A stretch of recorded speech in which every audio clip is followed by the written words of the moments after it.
Spring game, noon this Saturday. Love it. Go online to get tickets. Go to go.osu.edu/2024 spring game. And that's the numbers 2024. Don't spell out 2024.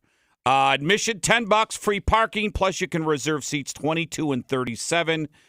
So let's talk to Ryan Day, head coach of the Buckeyes. Hey, Coach, how are you? Good morning, Coach. Good morning, fellas. How you doing? Doing great. Just getting ready for Monday practice. Are you going to let the team out to watch the eclipse?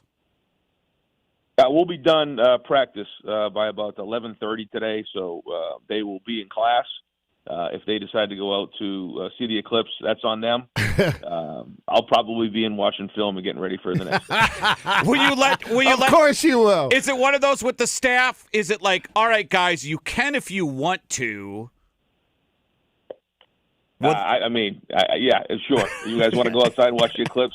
Have at it. Put the glasses on. Hustle back in. We got a lot of work to do. We need your eyeballs next fall. Yeah. General admission tickets, just $10 for the spring game. And before we get in, I know Torg's got some really good stuff for you here. How's your son RJ developing, though? Let's start there. He's at DeSales, right? He is. Yeah, doing great. Got a great freshman year. Great first experience there, and looking forward to a second year. Hey, tell everybody about this weekend, because certain coaches, certain years, the format changes. Sometimes it's a draft. Sometimes your assistants coach each side. What's going to be the format? And we should mention it's going to be on national TV on Fox. But what's the format going to be on Saturday? Yeah, kickoffs at noon, and we have a great, great day planned. I think we're still going to finalize the format. We have a lot of guys on our team who we call it the 1,000-rep club. They've already taken over 1,000 reps in games, and there's a long season next year. So we're still kind of figuring out how we're going to format the beginning. But then, once those guys are done, then the twos and the threes and the guys who haven't got a bunch of reps are going to get out there, and we're gonna have a great day. Have a nice long game and get after it a little bit. But it's a reward for our guys for a long spring. Sure. These guys have done a great job all spring. And we got a lot of exciting guys out there. So a bunch of new faces, but a bunch of guys who played a lot of football at Ohio State. Ryan Day's with us. So I got to ask you, obviously, with the quarterback position up for grabs, obviously you're not ready to announce a starter, but is it safe to say like all five guys are in the running, or is it just kind of like the upperclassmen right now? Yeah, everybody's getting reps. Chip's done an unbelievable job of just rotating those guys. Guys have gotten reps, the ones, the twos, the threes. And it's good to see them operate with the different groups. I think sometimes when you have just a couple guys working with the ones, twos, and threes, it can look a lot different. But it's given us an opportunity to go through that. And then also, the numbers at the end of the spring are comparable. So you're looking at the completion percentage, you're looking at how they're taking care of the football. Sure. And so all those numbers are aggregating, and they're all going to play. We'll kind of, as we get to the end of the week, figure out how those reps are going to shake out. But, we think it's going to be competitive all the way to the end here. So, Coach, I'll be honest with you. So when Bill O'Brien, the rumors were leaving, and then the rumors of Chip Kelly coming here, I said there's no way they're going to get Chip Kelly. A guy's going to leave UCLA to be offensive coordinator here, and holy crap, Coach, you did it. Tell us about, because this guy is one of the most innovative minds in college sports. I mean, his offenses are always great. I mean, you just have to be over the moon to get a guy like Chip Kelly be your offensive coordinator. At the end of the season, I really, every year you do this, you just try to identify the things that you need to enhance and the things you need to fix. And I think the biggest thing for us was figuring out how do you get the right people in the right seats. And that started with our team and our roster, and then went to the coaching staff. And, I identified, 2 or 3 guys that I felt like were kind of the A-list guys. And certainly to have Chip come in is a huge deal for us. He was on the A-list.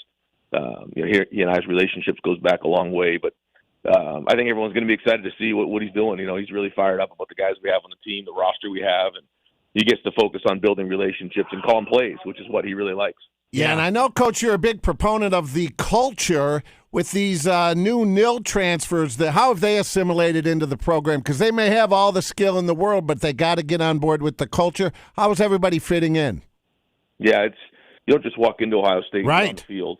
Yeah, but we've done this before, and we've had 6 guys come into the program. And when Coach Saban retired, it provided a unique opportunity to add a couple really good players into the program. And I take the feedback of some of the older guys. The guy decided to come back, like Travion Henderson. When you bring in a Quinshon Junkins, you sit down and talk through it. And he's been an unbelievable leader, Travion has. And he's like, yeah, if it helps the team, it's going to help me. Let's do it. And they've been great. Those guys have worked hard in the offseason with Coach Mick in the weight room and earned the respect of their teammates. And so I think it's been tremendous so far. And there's a lot of good chemistry and a lot of good energy around the program. All right, Coach, so I'm going to ask you this. And so before I ask you this, I'm going to tell you, so my uncle is the president and chancellor of Syracuse, okay? So you probably saw the story that him and some university presidents are trying to come up with another system of college football because of the lawsuits, the NIL. Who knows how long the system's going to work. So I'm not going to ask you about the proposal, but I'm just going to ask you, could you see 3 and 5 years now something changing? I just don't know if the NIL, the transfer portal, if this is a system that can sustain for a long period of time. Could you see more changes with a different type of system in the next 5 years? I can. And the reason I say that is when you look at college football in the last 10 years, I feel like every year there's been major changes, not just little tweaks, but there's been major changes when you talk about conference realignment, when you talk about the playoff system, when you talk about NIL, when you're talking about the portal. I mean, these are major changes. And I think because of those major changes, there's going to have to be more changes along the way before we even identify what the ripple effect of some of those changes were. And so just like anything else, any other business, we have to adapt over time. Right. I think that it's exciting. It's exciting for football. I think the product's been right now is as good as it's ever been. But I also think there are some major challenges that we got to make sure that we're addressing. So you're in favor of let's find the best system no matter what it is. Because you know how it is. People, it's definitely going to change. Yeah, when it comes to football, people are really, this is their baby and they don't like to see change. So you would embrace let's get it right. Well, there's already been a lot of change. Yeah. I get it. I totally get it. But there's already been a lot of change. Anytime there's major change, there's, again, a ripple effect. And so, we have to just make sure we're adapting for something that makes sense into the future as we look ahead. And it's our job as leaders to forecast what's coming next and making sure that, first off at Ohio State, that we're continuing to be leaders in college football, and where do we fit into everything? Because that's a big part of it for us. So we have to make sure we're advocating for our university and our program, but also with the Big Ten. Hey, tell me about this event, the Saddle Up event. Does Ryan Day line dance? Line dance, no. That's taking a little too far. But I will be up there on stage at some point, I think. I don't know if I'm going to be singing or anything like that, but we'll have some fun with it. And it's a great opportunity to raise a bunch of money. We did it for the first time last year here in the Woody, which is a unique experience, having a concert in the Woody. This year we have Gary LaVox coming in from Rascal Flatts. Oh, we have a local band north of Nashville who just do an unbelievable job. Yeah, they're great. And, we go to universe.com /saddle up and you can get tickets, and it's an opportunity to raise a bunch of money for some great causes. First off for NIL, but also even Buckeye Cruise for Cancer folks are involved with it.